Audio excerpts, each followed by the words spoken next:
Hyatt with host Chris Aldieri. Get ready to indulge your senses. An all-new in-house cooking show where you, our guests, get to learn how to prepare our very own delectable recipes. The finest and freshest ingredients from the Hyatt kitchen to the Hyatt dining room. So once we've whet your appetite, complete the experience, because every dish on the show is on the menu. Hi, welcome to Vine's Restaurant here at the Hyatt Regency Valencia. I'm here with two of our favorite guests, Shelly Hahn and Christine Crowder, and we're sitting here talking about how menu items actually make it to the menu. And the conversation just got twirled around, and we're talking about comfort food today. And I was telling that one of my favorite comfort foods is actually a recipe, an old family recipe from my grandmother. It's the meatballs she made when I was a kid. Shelly, what's your favorite comfort food? For me, it's macaroni and cheese. Macaroni and cheese, that's great. And throw a little lobster in there? Ooh, that sounds really good. Huh? Okay. Christine?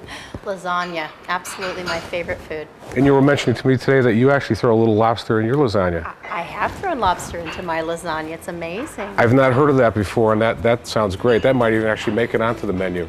Anyway, we're going to get up here and make the meatballs for you and show you how they're done.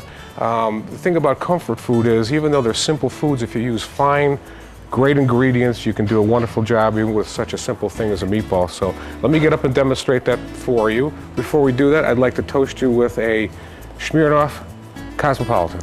Thank you for being here with us today. Cheers, thank you.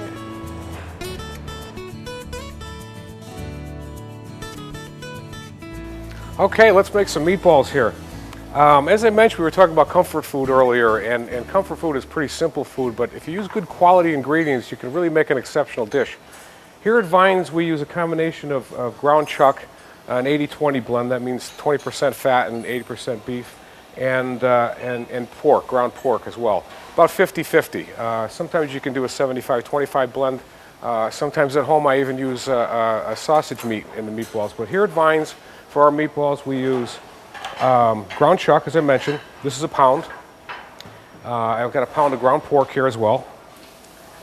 And then, as I mentioned, the ingredients that you want to use, make sure that they're good quality ingredients. For instance, your Parmesan cheese. Don't get the stuff out of the can. Make sure it's freshly grated. We grate ours in the back here in the kitchen. We can add that.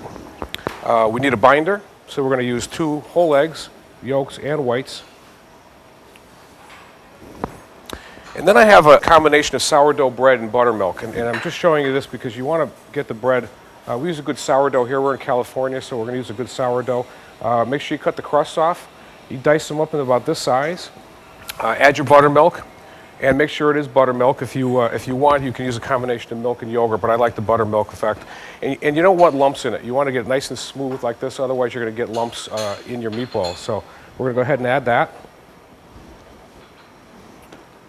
Chop parsley, and make sure you use the Italian flat leaf. You don't want to use that curly stuff.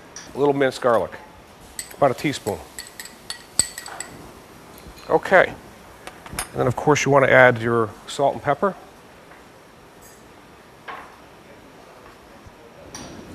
And we just got a little more cracked black pepper.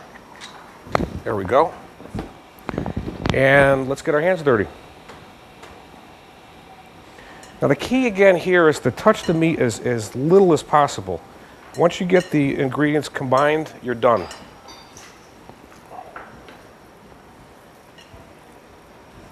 You don't want to overdo it here.